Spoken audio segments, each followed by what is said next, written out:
Este es Diálogos Eco-Budismo, una serie desde América Latina sobre las conexiones entre ecología y budismo y las maneras como se pueden nutrir mutuamente para contribuir a la preservación de los ecosistemas y la acción ecológica espiritual. En cada episodio discutiremos sobre distintos temas, textos, autores o autoras que nos despiertan nuevas reflexiones, miradas o proyectos concretos para el desarrollo de comunidades budistas sostenibles en el tiempo.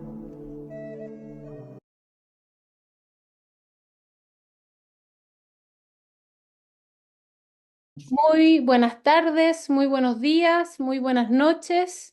Aquí estamos nuevamente en este podcast del Laboratorio Ecobudismo, que es un laboratorio creado hace no mucho tiempo atrás y que emerge como una red ejecutora, colaboradora, creativa y participativa que permite analizar nuevas interpretaciones e ideas con bases budistas e interactuar con diversas entidades culturales, científicas, académicas, educativas, etcétera, etcétera.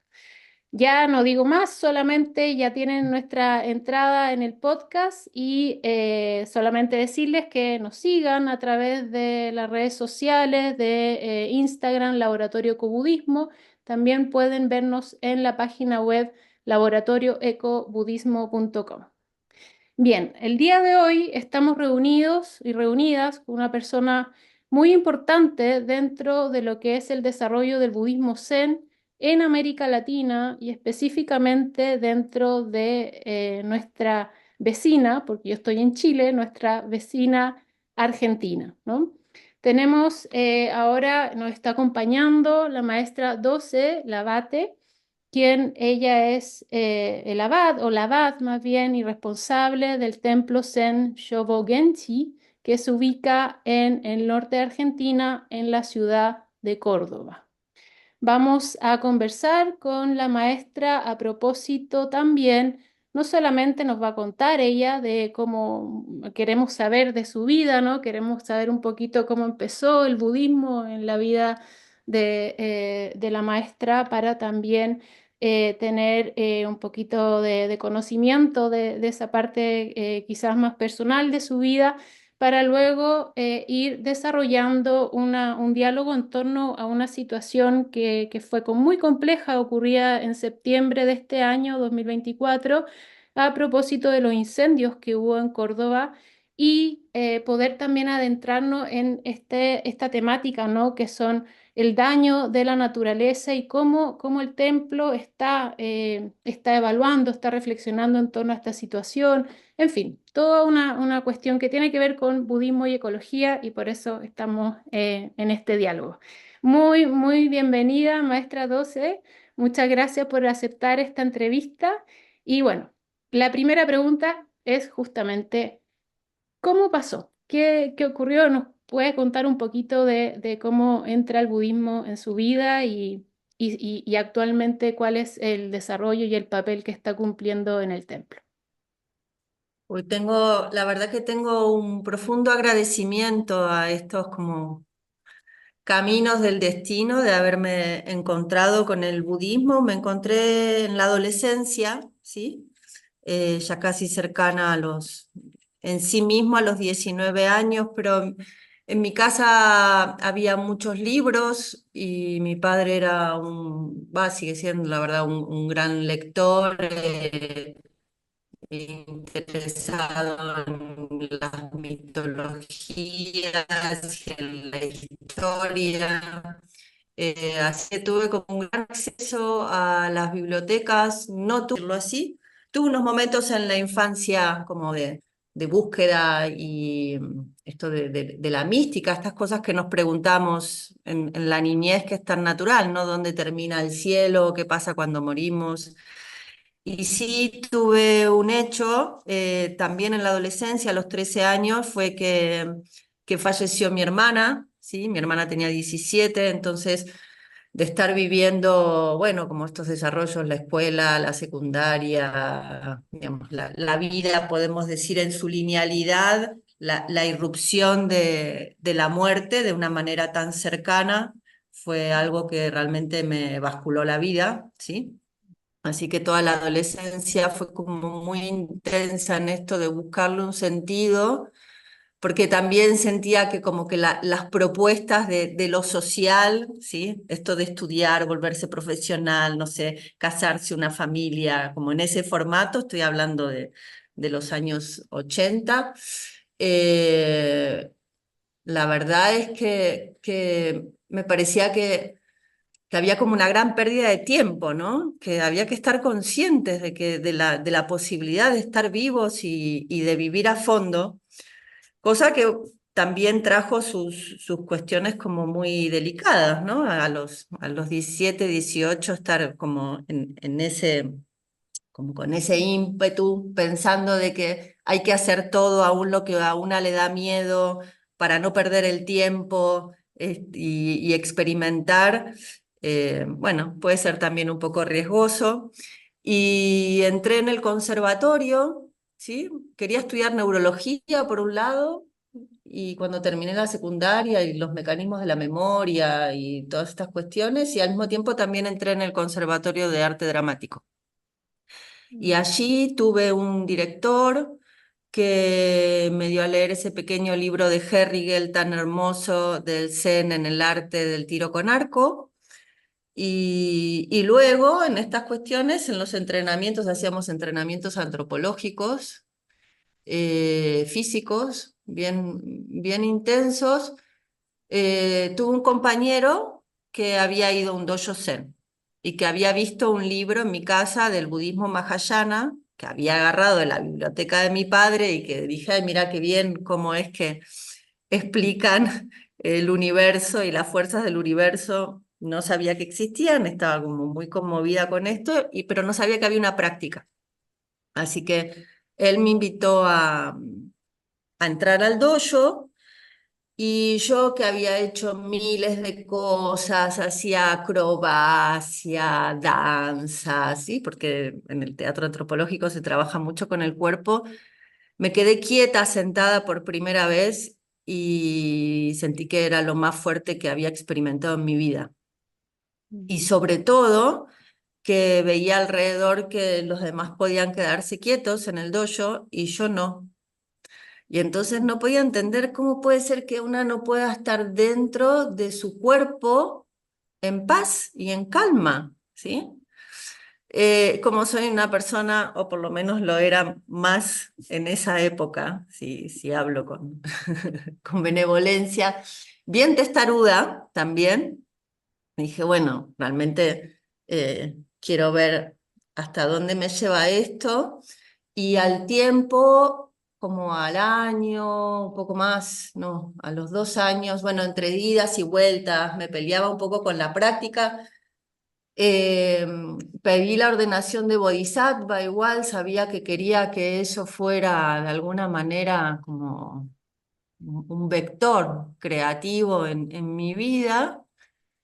Sentía el impacto que estaba teniendo, de cómo me estaba de alguna abriendo espacios en esto de ir pacificándome y igual encontrar cosas de la propia naturaleza. O sea, realmente en Sazen, por ejemplo, a los 19 años me di cuenta que tenía un montón de imágenes muy violentas. No conocía mi violencia viéndola tan claramente, ¿no? Porque frente a la paciencia de la práctica, igual las imágenes que me aparecían era que yo me quería levantar y pegarle al monje que estaba dirigiendo en la cabeza. Y a los 2 años, 3 años, después de la ordenación de Bodhisattva, lo conocí al maestro Kozen, Thibaut, al heredero del Dharma de Taisen de Shimaru, y eso me fue una revolución interior. Mm, No había, o sea, no me había cruzado todavía realmente con un ser humano que me impacte con esa fuerza. Así que decidí seguirlo, muy a pesar mío, porque también peleándome, porque tenía como serios conceptos sobre la independencia y la autonomía, entonces tenía grandes dificultades de poder aceptar tener un maestro. Y realmente agradezco a la vida. Lo soy aún en América Latina su secretaria y su traductora, y viajamos mucho por América, y yo empecé también a ir a Francia y a traducirle dentro del dojo sus enseñanzas del francés al español. Así que, bueno, fue realmente hace 35 años que practico Zazen. Recibí la ordenación de monja en el 92, tenía 23 años y, y desde ese momento me siento profundamente discípula del maestro Kozen y del linaje de Shimaru. Y justamente ya de Shimaru estoy traduciendo unos kusenes, unas enseñanzas de él en este momento en el dojo, y yo digo que este hombre llegó en el 68 a Francia solo y ya habla de la crisis civilizatoria y desde su mirada de cómo realmente el Zazen puede ayudar a la humanidad a armonizar en un equilibrio el cerebro derecho con el cerebro izquierdo, ¿sí? Nuestras capacidades empáticas y de compasión con este exceso de racionalismo que tenemos en los últimos miles de años de historia y que, bueno, socialmente nos hemos construido desde ahí. Mm.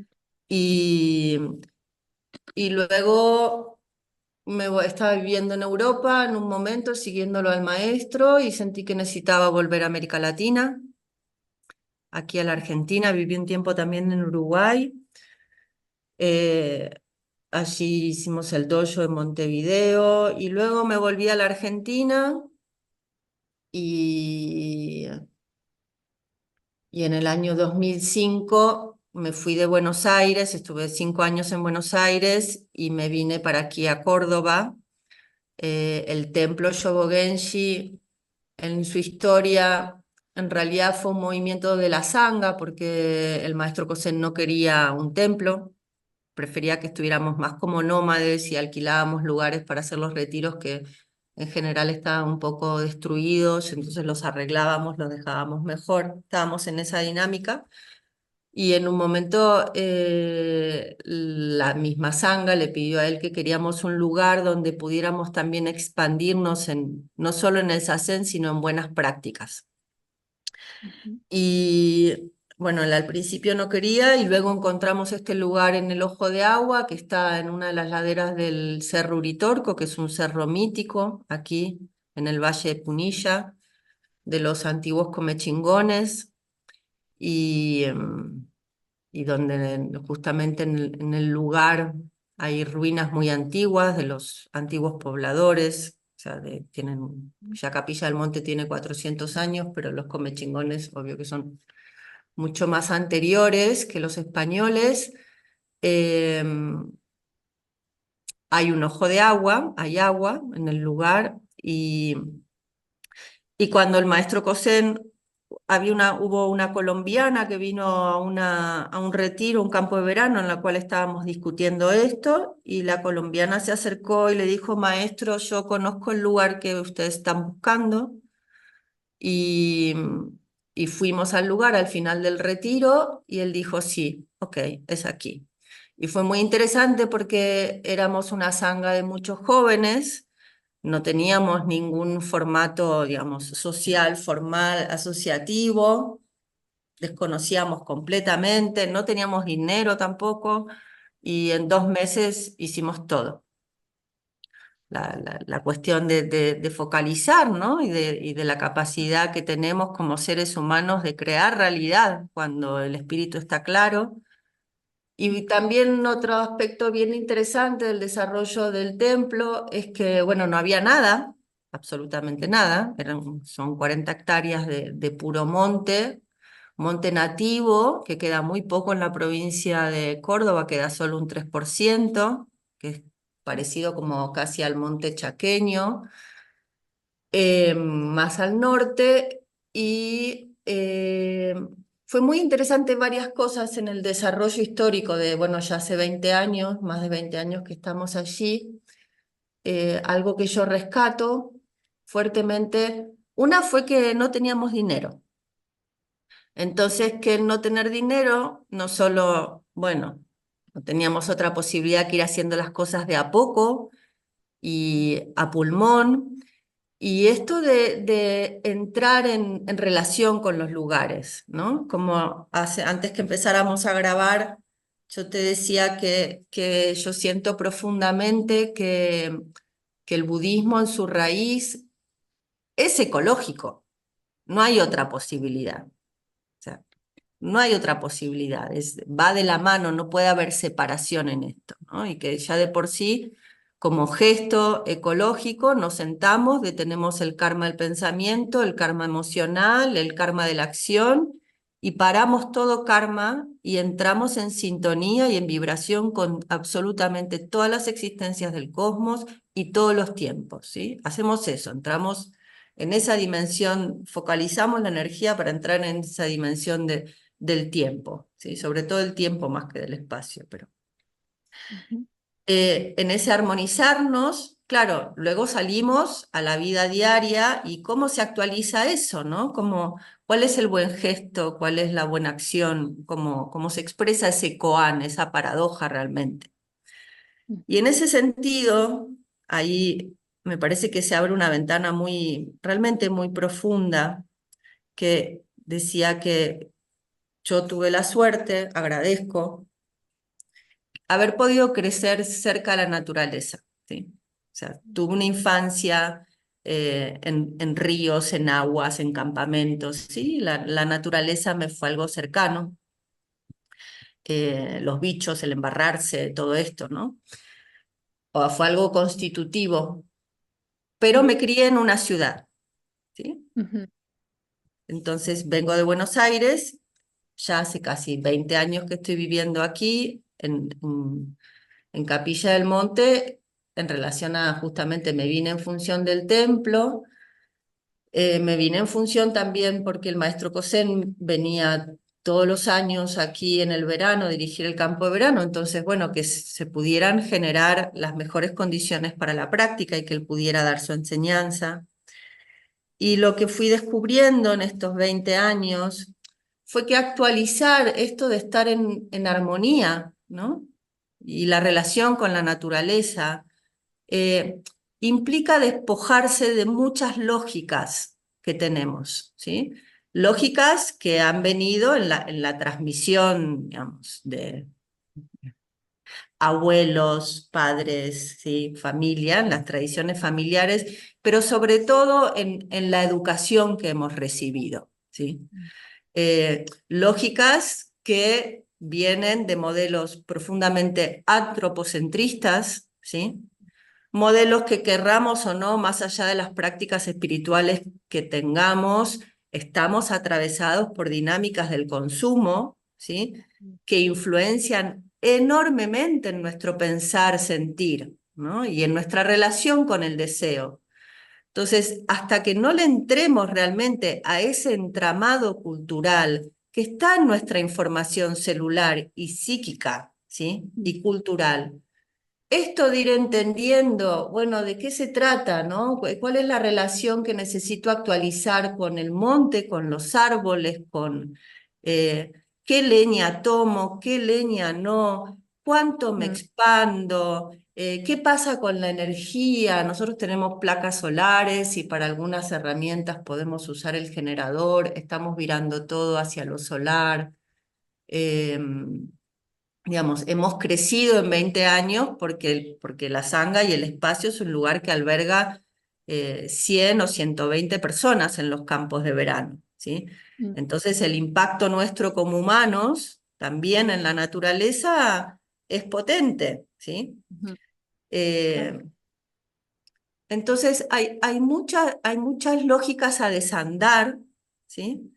A poder entrarles desde la compra de los alimentos, ¿sí? Y entonces, ¿cuánto plástico absorbemos? Porque en realidad el plástico que absorbemos luego termina en un basural acá a 5 kilómetros. Claro, no me termina a mí en el templo, pero al final, si no le entro a justamente estos dos pilares, ¿no? La impermanencia y la interdependencia, mm, tengo que percibir toda esa red de interdependencia, ¿sí? Es como en un momento solemos tener un barcito en los campos de verano, ujú, eh, en los momentos en que no estamos específicamente en retiro, en la sesión intensivo, y, y comprábamos unos juguitos de marca de cartón, ¿sí?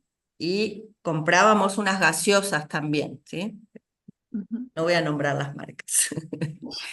Y en un momento yo dije, la verdad es que me parece que sería interesante que pudiéramos cambiar nuestros hábitos alimenticios, ¿sí? Y entonces poder ofrecernos y a las niñeces que están aquí jugos, ¿sí? Porque estas gaseosas no solo es uno de los mayores contaminadores de plásticos del planeta, sino que es responsable de estar secando toda una región de México. ujú, Entonces es una información que no circula tanto, pero que hay que empezar a entender cómo es esta trazabilidad, ¿no? Los dueños de estos jugos de naranja son los mismos que están haciendo quemas enfrente de Rosario, en las islas que están allí en el Paraná. ujú, Entonces, estos tejidos de información para saber dónde uno pone la buena acción de su energía vital, ¿no? Ok, tenemos que comprar comida para abastecernos, o sea, acciones, usamos los autos todavía, pero por lo menos ir responsabilizándonos en el impacto, ¿sí? Y no repetir las mismas lógicas que tenemos en el cotidiano en la ciudad, ¿sí? Aun si en el templo tenemos agua a granel porque hay arroyos, empezar a entrar en otra relación, ¿no? Con los recursos y con la energía. Y de por sí darnos cuenta de que estamos dentro de una gran sopa del tejido de lo vivo. Entonces los árboles también hacen sasen con nosotros, ujú, los pájaros también, y entrar en esa relación con los elementos. Y yo no dejo, me doy cuenta que es un camino en los cuales en estos 20 años eh, siento que ese lugar es un lugar privilegiado para hacer sasen, porque a veces hay unos silencios de la naturaleza realmente. La naturaleza es muy fuerte, sostiene un montón. y, y es profundamente una bendición poder estar en esos contextos, ¿sí? ujú, Y comprender que realmente en estos tiempos mi percepción es que lo que está pasando duele, estemos cerca o lejos, duele, duele, estamos en unidad, entonces duele esto de ver de que realmente somos seres divinos, somos Budas vivientes y pasamos de largo. Hay algo que de la magia y del milagro de la existencia que no la estamos viendo, que seguimos repitiendo dinámicas como si estuviéramos en la época de Cromañón, en la cual estoy de desacuerdo contigo, Elvira, y te tiro una bomba en la cabeza, y que en ujú, la relación con la avidez, ¿no? Con ese justamente, esta dimensión con el deseo básica, primaria, la queremos seguir resolviendo afuera y lo único que sigue creciendo en estos 2000 y pico y más años de historia, ¿sí? Porque en realidad los seres humanos tenemos una historia antiquísima, mucho más ujú, que los 2000 y pico que nos cuentan,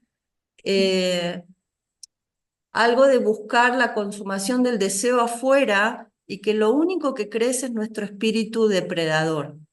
ujú, Y, y que esto genera cada vez más sufrimiento en las comunidades y en la tierra también, entender de que la tierra forma parte de nuestro cuerpo, ¿sí? Porque si los árboles no nos regalaran el oxígeno cada vez que respiramos en la meditación, estamos tomando ese oxígeno que nos regalan los árboles, que nos regalan los océanos y que son seres vivos, pero hemos sido tan en la tradición, no estoy hablando del budismo, estoy hablando del contexto cultural, tan antropocéntricos que solo le habilitamos lo vivo y la conciencia a nosotros como humanos, ¿no? Y el resto que vive, que percibe, que es sensible, que se estresa, que conversa, que se pasan datos, ¿sí? E información, que es un mundo maravilloso. eh, Creo que, bueno, que es quienes nos van a salvar realmente. Eh, Tenemos esta dimensión de brutalidad. Y entonces, hablando de la brutalidad, bueno, los incendios, como me preguntaste, de septiembre, siempre ha habido incendios, ¿sí? mucho por también eh, esta cuestión que me parece que tenemos que rever la educación, ¿no? Tenemos que rever profundamente los modelos y las miradas educativas porque por ahí somos libros caminando, pero hay una relación básica con la vida y con los entornos que se nos escapa. Y hay de todo, ¿no? Ha habido incendios intencionales, ha habido incendios como de accidentes, que la gente tira cigarrillos por la ventana y estas cuestiones. Toda esta zona cada vez más está viendo una sequía extrema, o sea, estos incendios de septiembre, hacía 8 meses que no llovía. Pero hay algo que cambió y que me parece que amerita también nombrarlo. En el 2020, el año del confinamiento, ¿sí? Y de la pandemia, hubo un momento en la Argentina que había 17 provincias prendidas a fuego. Uf, terrible. Nosotros en el templo vivimos en ese año 3 meses de fuego, desde agosto hasta noviembre, rodeándonos y realmente yo tengo que agradecer creo que el templo. Pensé en un momento en Dogen, dije, bueno, a Dogen se le quemó 2 veces el templo, bueno, si perdemos todo, perdemos todo. Es así, hacemos zampai, nos rendimos frente a lo que es y la vida continúa, ¿no? Ahí es como el Mm, fuego es una inmensa enseñanza sobre la impermanencia, ¿sí? Y sobre que, bueno, todo es ilusión realmente. Es muy fuerte porque realmente atraviesa el cuerpo, esté cerca o lejos, saber que está, la potencia del fuego como elemento es, como fuerza del espíritu es impresionante. mm, Eh, y esos 3 meses del 2020 fue la primera vez que, puedo decir, los fuegos fueron violentos, pero hubieron como otras situaciones, eh, unas muy hermosas, ¿no? Lo que se vivió a nivel humano frente a la urgencia, el tejido humano y solidario de la gente, una experiencia, mira, diga esto y me vuelve a agarrar escalofríos, una experiencia espiritual, mm, puro agradecimiento, la fuerza del espíritu, la fuerza del amor, la generosidad, realmente darnos cuenta de que nuestra naturaleza profunda es amorosa, es solidaria, es generosa, o sea, no cabe duda, ¿no? No tiene nada que ver ni con la competencia, ni otras explicaciones que nos dicen de nuestra humanidad, ¿no? Realmente fue una vivencia con la gente impresionante, de mm, hermandad, hermosa. El templo se salvó justamente hubo gente de un barrio cercano que estuvo durante 15 días de la mañana a la noche llevando tachos, o sea, en pleno monte, mm, sin parar, sin medir, ¿no? La energía de cuánto doy, cuánto no doy, bueno, todo este fenómeno duró 3 meses, ese aspecto fue maravilloso y hermoso, el comunitario y el tejido comunitario, la fuerza. Lo que fue difícil fue a nivel político. Fue la primera vez que a los pobladores nos cerraban los caminos a defender nuestros lugares mm, y a salvar los animales. Y el concepto es que hay que salvar a las casas, los animales y el monte no entran dentro de un concepto a cuidar y de lo vivo, ¿sí? mm, Luego conversando con las fuerzas, digamos, bomberos y quisimos hacer luego al año siguiente unas reuniones para ir tejiendo, bueno, este tejido social de prevención, de haber aprendido de la experiencia. Todavía hay muchísimo trabajo para hacer, pero esa fue la primera instancia del 2020 que fue decir, esto ya está pasando de otro orden, ¿sí? mm, Estos incendios ya tienen otra otra fuerza. Entonces, eh, ahora cuando en septiembre, luego de 8 meses de sequía, y tuvimos otro incendio muy fuerte el año pasado, también en el 2023, que se quemó todo el Cerro Uritorco. eh, el fuego no se expandió en ese momento gracias al viento, gracias al espíritu del viento, que volvió a llevar el fuego sobre lo quemado.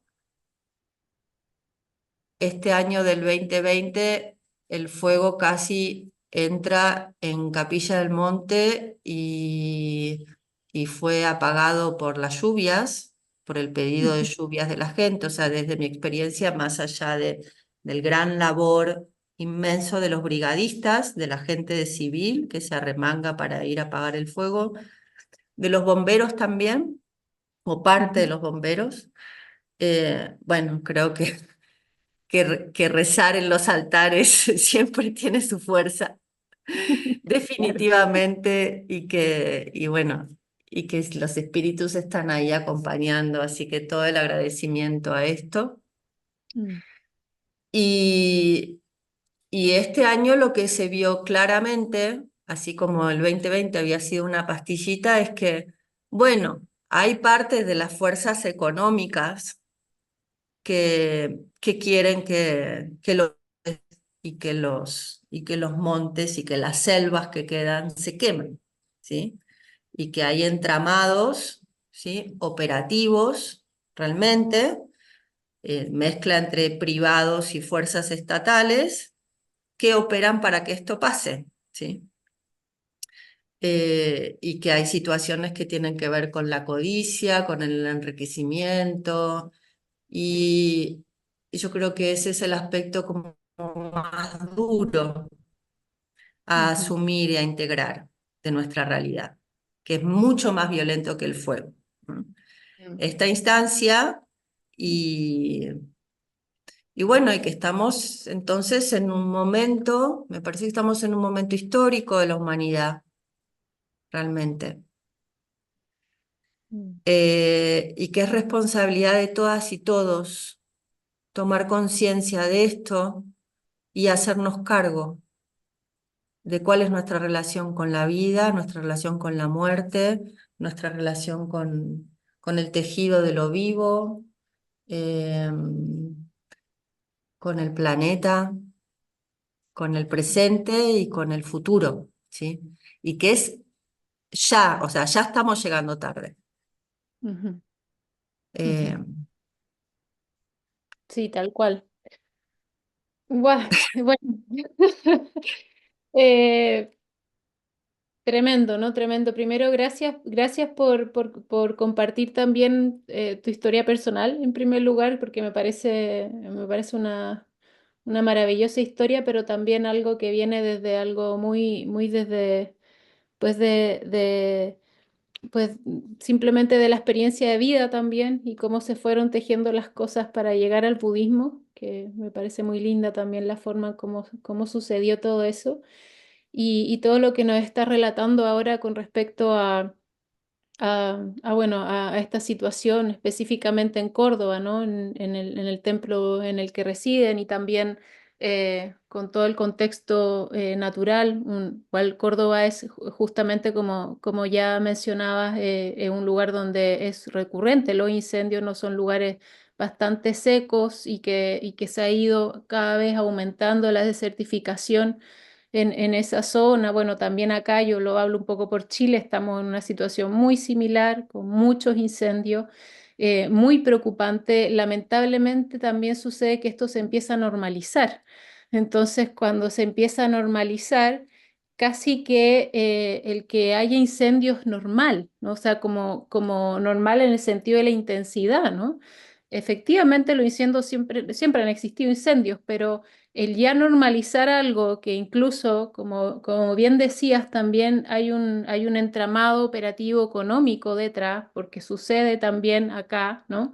Eso es preocupante porque ya no solamente estamos normalizando algo que puede ser en ciertos momentos específicos natural, ¿no? pero estamos sumando a eso y metiéndolo a cuestiones que no son naturales, ¿no? Son incendios producidos con intenciones. Entonces, eso es bastante complejo. Me llamó mucho la atención también lo que quería hacer esta consulta de cómo, considerando aparte esta primera experiencia que tuvieron en el 2020 y ya luego ahora, ¿no? También el 2024, en estos últimos incendios que hubo, ¿cómo funciona el templo en relación a la comunidad alrededor? Cuál es la dinámica que hay ahí? Partiendo un poco también de que ya habías comentado de que el templo en sí tiene una forma de estilo bastante ecológica en su manera de habitar el espacio. Si nos puedes contar un poquitito cómo está cumpliendo un rol en ese sentido. No sé si hacen permacultura, si es que hay quizás también otras prácticas en que también desde ahí se puede observar un ejemplo a seguir y cómo eso sale hacia afuera en la comunidad alrededor bueno, de Capilla del Monte. Vale. Bueno, el templo en el lugar que contaba que está, hay bosques de algarrobos, ¿sí? Y de quebrachos y algunos árboles que tienen 1000 y pico de años ya, ¿sí? O sea, son bosques muy antiguos. Hay un árbol, por ejemplo, un algarrobo de 3 patas que tiene 1400 años, puedes pasar por debajo, ¿sí? Parece una especie de ente que va a levantarse y salir caminando. En esto que digo de ir despojándonos, ¿no? De dónde venimos, ¿sí? De acostumbrados a comprar las cosas en el supermercado y a resolver las cosas con dinero también. Bueno, por ejemplo, uno de los procesos fue darnos cuenta que la algarroba es un alimento de los pueblos originarios de aquí, ¿sí? Se hace harina algarroba, es súper proteico, y recién, me da un poco de vergüenza, pero es la verdad, recién lo incluimos en nuestra dieta hará unos 3 años. Y que Ujú, empezamos a cosechar las vainas de algarroba, que tenemos un bosque inmenso que todos los años nos llena, así como una capa de suelo de toda esa comida. Eh, bueno, nos llevó nuestro tiempo darnos cuenta de que teníamos una cantidad de comida gratis que dejábamos tirada ahí y que si no la íbamos a consumir nosotros, la podía consumir la gente del pueblo. ujú, Eh, en el templo, bueno, tenemos este cuidado en nuestra relación con el agua, ¿sí? Este cuidado con el agua, por más que tengamos estas fuentes y estos ojos de agua. Tenemos una gran huerta que estamos intentando producir para por lo menos autoabastecernos los que vivimos allí, que en este momento somos entre 7 y 8 personas.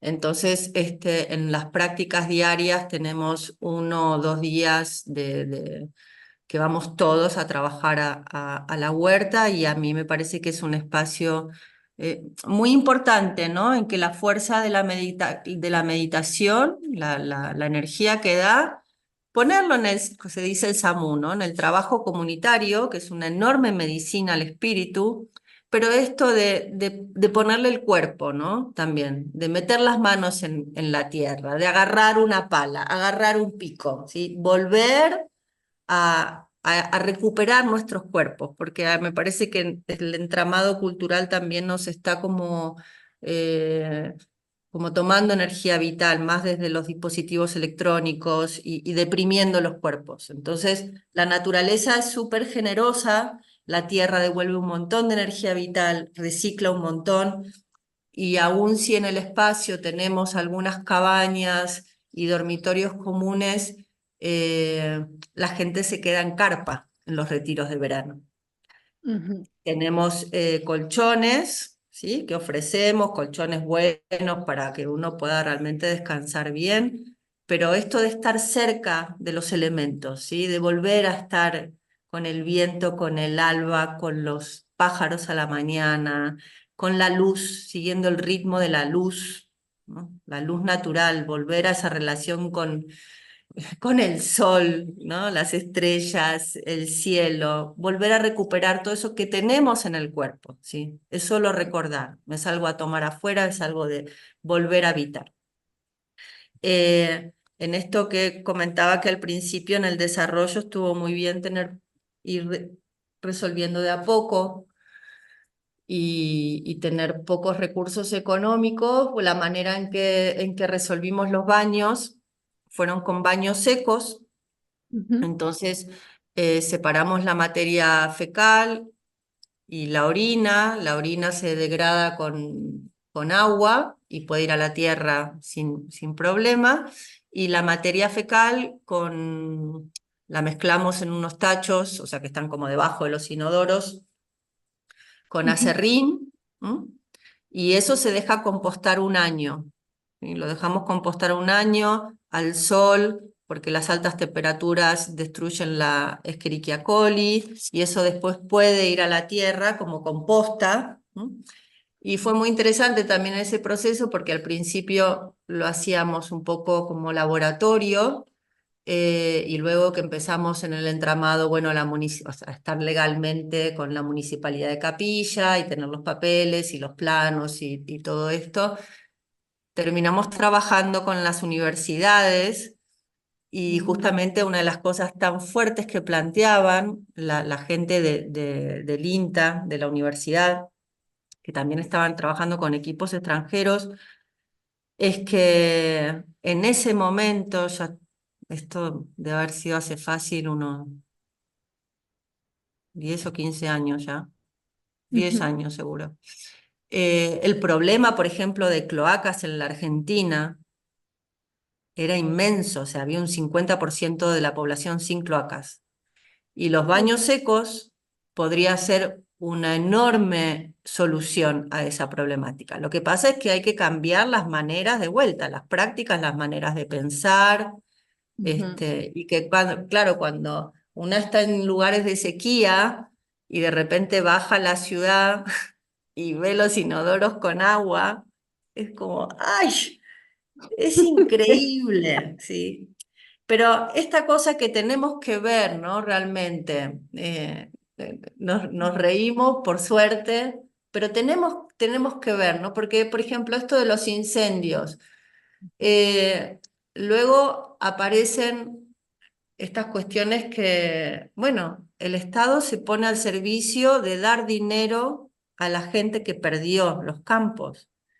Ajá, Pero cuando se pierde el monte, las abejas no tienen de qué alimentarse. ujú, Y si las abejas no se pueden alimentar, la vida no prospera. ujú, O sea, si ellas no hacen su trabajo, si no polinizan, ujú. olvidémonos de que, bueno, que los caballos no tienen para comer, las vacas, las cabras, ¿sí? Entonces que la gente termina emigrando a la ciudad, ¿sí? Claro. Y formando esos grandes cordones que hay alrededor de la ciudad de gente en situaciones muy precarias, realmente, ¿sí? Y de pobreza. Entonces, es todo un circuito que son modelos de pensamiento, ¿sí? Ujú, Y modelos de pensamiento que expresan vínculos con la vida, ¿sí? ujú, ujú, Eh, y que estamos, bueno, llegando en un momento donde realmente nos estamos confrontando de que tenemos que sacar y florecer todo nuestro espíritu creativo y reformular todo en pos de la vida. Y en ujú, esto, entonces, el templo, bueno, los que estamos allí, como no vivimos del Zen, ¿sí? Los monjes que estamos viviendo allí y practicantes, bueno, recibimos practicantes, gente que quiere venir a quedarse un tiempo fuera de los momentos de los retiros en sí mismo. También bajamos a trabajar al pueblo, ¿sí? ujú, O sea, mezclamos un poco nuestra vida, en el templo con la vida social y en la rítmica, ujú. para que todos podamos cuidar el desarrollo del templo y al mismo tiempo que cada uno pueda resolver las cosas que precisa resolver de su propia vida, ¿sí? Y Claro. tratamos de ir danzando en este Ujú, sentido. El ujú, templo ha estado abierto a, a espacios educativos que han venido. que han venido de campamento, niñeces, han venido franciscanos también. Mm, Eh, digamos, el espacio está abierto realmente. ujú, También para la comunidad, como estamos en una zona histórica de Capilla del Monte, los primeros pobladores estaban allí en Ojo de Agua, ¿sí? Y la ujú, gente de Capilla te cuenta que cuando eran pequeños iban allí a robar frutas, porque estaba lleno de frutales, era como el lugar fértil, es una especie de vergel realmente. Estamos un poco como los guardianes de ese lugar, ¿sí? Hay que hacer ujú, 5 kilómetros por un camino de tierra, hay que llegar. Estamos en un ujú, espacio que no tenemos internet. ujú. Hicimos en un momento los estudios para tener internet, los cálculos, costos, antena, y terminamos de hacerlos, ¿verdad? Y dijimos, no, eso fue muy bien, ahora estamos muy felices de eso. Claro, sí, se siente sí, fuerte cuando bajas y se siente el campo realmente. mm, sí, tal cual. Eh, Así Ujú, que ahí estamos y ya el Ojo de Agua fuera del templo igual es un pequeño barrio, podemos decir. ujú, Entonces tenemos ya, sobre todo luego del 2020, todo un tejido comunitario, ¿m? Mucho también en relación a los productores, los alimentos, ¿sí? Comprar directamente a los productores, comprar directamente las verduras si tenemos excedentes, nosotros también avisar que ujú, podemos disponer de esto. Eh, Tenemos abejas, tenemos colmenas, así que estamos también creciendo despacito en la relación con las abejas y viendo cómo ellas nos ayudan y nosotras a ellas también. Y con expectativa de alguna manera también en algún momento poder hacer hongos, o sea, de ir en una dimensión de sustentabilidad y, y en este sentido venimos haciendo un trabajo importante en relación a los alimentos, ¿sí? ujú, ujú, A la gestión de los alimentos en los retiros de verano, que es un mes, que somos muchos, ¿sí? Y, y hay toda una fuerte como educación y transmisión, no solo lo que se cocina, cómo se cocina, cuánto gastamos. eh, es bien un hilado de gestión realmente, y en los equipos de trabajo si no seguimos como las lógicas cotidianas, por ejemplo, en la Argentina, que es un lugar bien bizarro, supongo que en algunos lugares también debe ser similar, pero la relación con la economía y con los dineros es muy violenta, es muy salvaje, es muy inestable. Entonces, para poder seguir estando accesibles a gran parte de la población, que por ahí no forma parte de población de privilegio, podemos decir, más allá de que hay una educación en cuanto al dinero y al crear realidad, ¿no? Y a que, bueno, cuando, de vuelta, como cuando compramos, pudimos conseguir el dinero para el Ojo de Agua, de ujú, poder tener algo en el espíritu y poder crear esa realidad, ¿no? Salir de estos lugares de autovíctima también, ¿no? De no puedo. ujú, Eh, pues aún si hemos tenido como, no sé, un 200% de inflación, hemos dicho, bueno, no, los precios los mantenemos igual. Vamos a ver ujú, qué trabajo interno podemos hacer para poder tener los recursos que necesitamos para cuidar el lugar, pero que no sea en esto de alimentar la cadena, ¿sí? De que entonces es el otro que absorbe, ¿no? Y hemos ido experimentando estas lógicas y nos estamos dando cuenta que realmente se pasa de una manera muy noble y virtuosa ujú, y que forma parte, ¿no? De esta pregunta de, bueno, de qué se trata lo ecológico, ¿no? Realmente.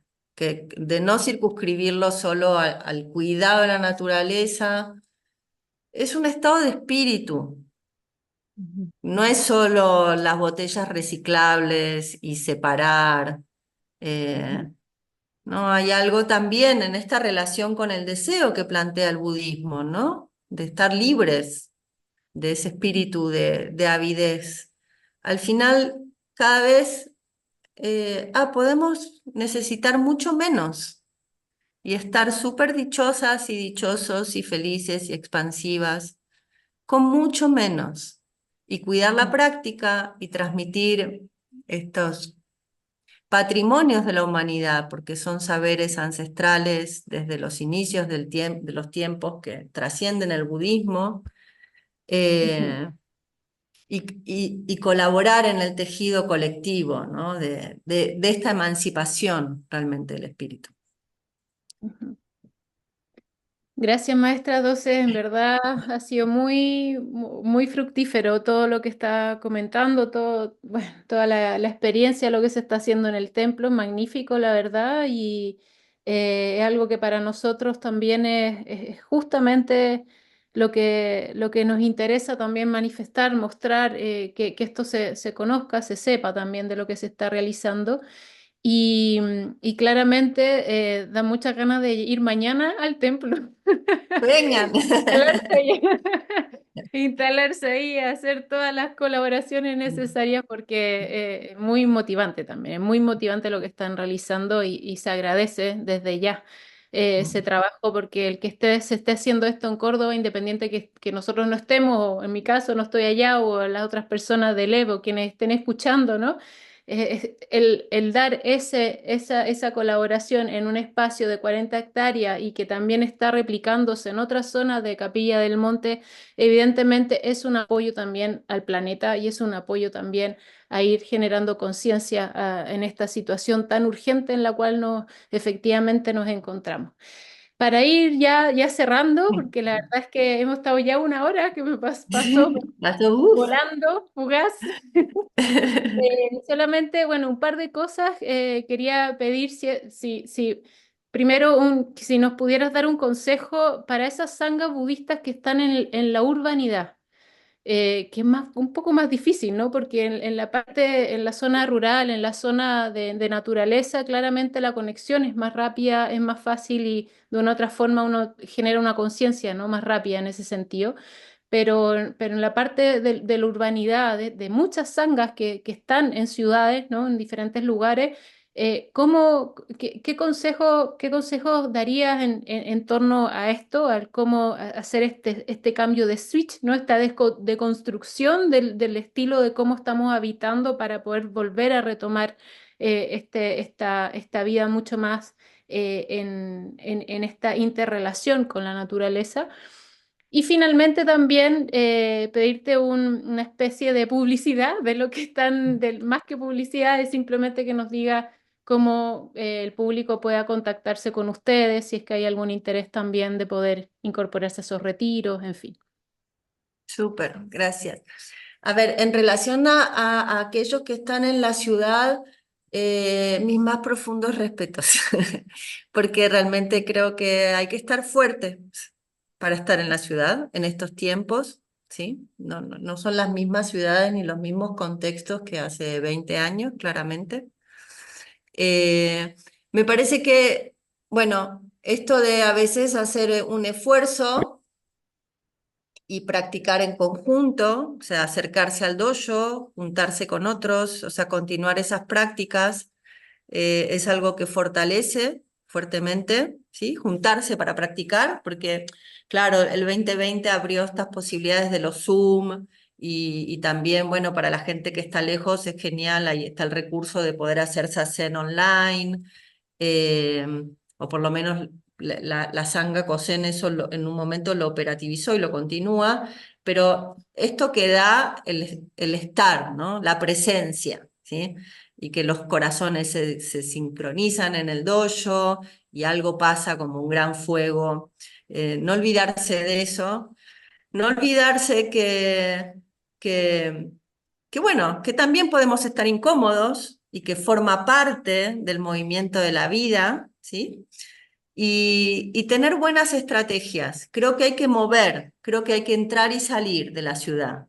Creo que así como una puede tener buenos soundtrack que la música es una medicina al espíritu, puede tener sus rituales también de bailar, que es una medicina al espíritu.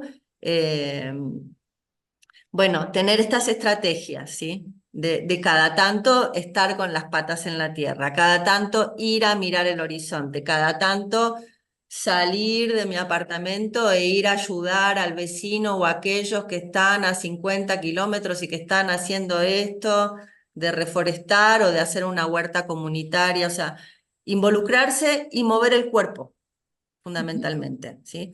Entender cómo esto de lo básico, ¿no? De qué me vitaliza, qué me vitaliza. ¿Sí? Si me quedo demasiado quieta, tenemos cuerpos para caminar kilómetros, venimos de ahí, de la sabana, ¿no? Y que no es ir al gimnasio, entender de que no se soluciona con ir al gimnasio y que el yoga está bien, pero que necesitamos recuperar unas potencias. Y entonces la ciudad es un contexto justamente más hostil para esto y que entonces hay que estar pillas y pillos y trazarse buenas estrategias para volver a recuperar las potencias de nuestros cuerpos, fundamentalmente. Y esa alegría de vivir, que esa ujú. soberanía del espíritu me parece muy importante, más allá de todo lo que esté pasando, no perder esa soberanía del espíritu, ¿no? De celebrar la vida, que no significa estar disociadas o disociados, nada que ver.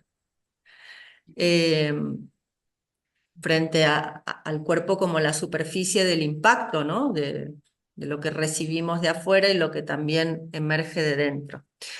Y en relación al segundo punto, el templo Yobogenshi, entonces estamos aquí a 5 kilómetros de Capilla del Monte. El próximo retiro grande es en el mes de enero.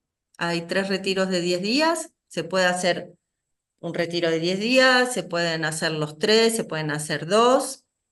Igual el templo en el año está abierto, no se puede comunicar. Desde allí en la asociación Zen de Shimaru, zendeshimaru.com.ar, teníamos un sitio web que era yobogenshi.com, que ahora lo estamos cambiando y virando a yobogenshi.org, pero si Ujú. escriben allí o si se comunican también por las redes sociales, Instagram, hay un Facebook de Templos en Shobogenshi y hay un Instagram también. Bueno, a veces tardamos un poquito en contestar con esto de que no tenemos internet, pero Ujú. contestamos y coordinamos para que quienes quieran venir, vengan. Y la Sangha tiene igual como una dinámica de calendario donde los distintos dojos del país, también hay un dojo en Chile, de la Sangha Kosen, y en Uruguay. Bueno, una vez al mes, igual fuera del templo, en el templo se hacen los retiros de cambios de estación. Ujú. Otoño, eh, invierno, primavera. Y este año hicimos una cosa muy bonita, que lo quiero compartir porque fue muy interesante, ¿no? Cuando recibí el Shio, ¿sí? Esto, la transmisión del Dharma, en esto de que el Dharma está vivo y se expresa según las épocas, las culturas, dije, uy, qué loco, ¿no? Soy mujer latinoamericana, ¿sí? Como, ¿de qué se trata? Y siempre festejábamos, hacíamos la sesión de noche de Año Nuevo el 31 de diciembre, ¿sí? Y nos generaba una dificultad con el calendario, porque luego venía el campo de verano y el orden de los retiros y los maestros y las maestras que dirigen o los monjes. Y este año dije, ¿y si celebramos el Año Nuevo como se celebraba ancestralmente en estas tierras?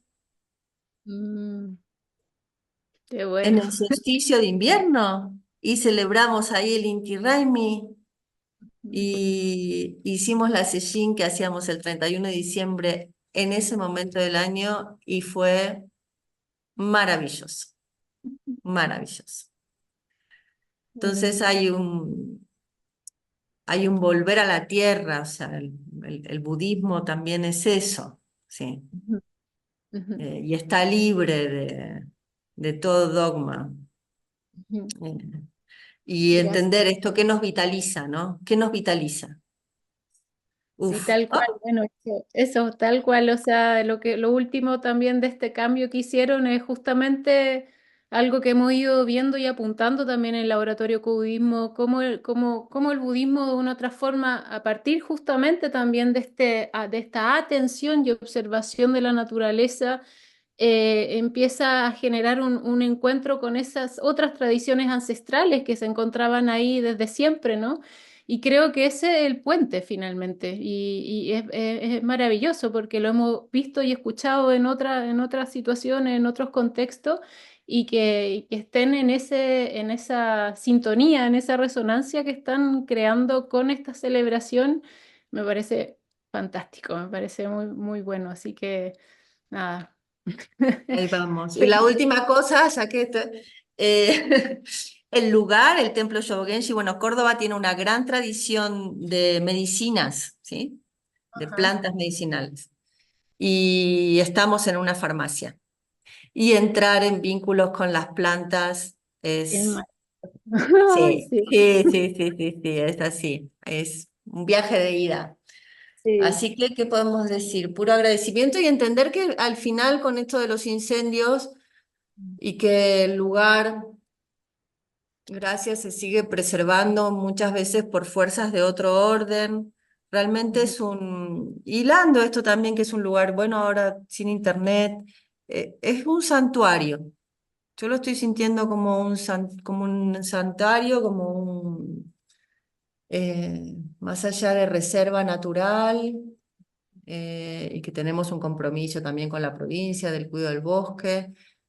Y con los incendios han bajado muchísimos animales, muchísimos ujú, pájaros, o sea, ha explotado de vida un vergel, un ujú, vergel. Estamos como guardianes de, de ese lugar que al mismo tiempo no nos pertenece, ujú, no nos mm, pertenece. Solo estamos aprendiendo a de qué se trata, cuidarlo ujú, y, y el lugar también se siente que hace 20 años que hace esa zen también con nosotros. mm. Así Exacto. que, bueno, Esa protección por los dos lados, ¿no? También. sí, va en ambos lados. La comunicación va en ambos lados. Es solo abrirse a esa escucha, ¿eh? Sacar Pues los muchas ruidos gracias, para abrirse a esa maestra. escucha. Gracias, Muchísimas Elvira. gracias. Ha sido maravillosa esta conversación. Estamos muy agradecidos, lo digo como a nombre del equipo de LEV y de todas las personas que estoy segura que van a estar fascinadas escuchando este podcast. Y bueno, nos estaremos viendo, espero, lo que vaya diciendo Seguimos, el universo sigue tejiendo y nos sigue Así es, juntando algo que está pasando realmente. tal cual. Muchas Muchas gracias. gracias, maestra. Buen camino. Buen camino.